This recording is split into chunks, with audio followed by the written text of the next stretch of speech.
Les États-Unis élargissent l'interdiction d'entrer sur leur territoire aux ressortissants du Mali, du Burkina Faso, du Niger et du Soudan du Sud. Ils rajoutent des restrictions partielles et limitations d'entrée aux Sénégalais, aux Ivoiriens, aux Béninois et aux Gabonais. On fait le point.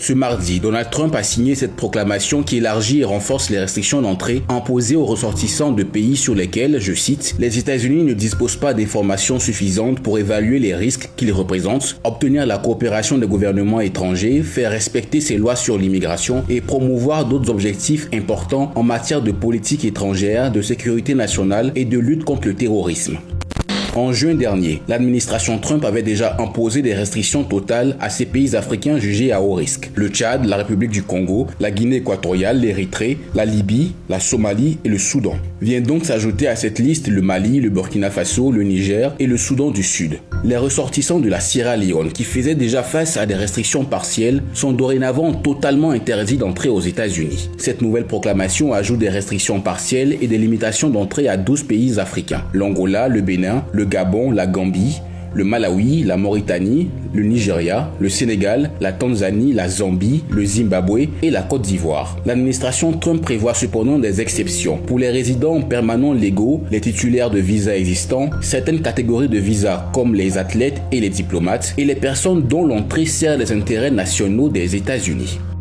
Depuis son retour à la Maison-Blanche, Donald Trump mène une vaste campagne contre l'immigration illégale. Il a considérablement durci les conditions d'entrée aux États-Unis et l'octroi de visas. Ces mesures visent à interdire l'entrée sur le territoire américain aux étrangers qui ont l'intention de menacer les Américains.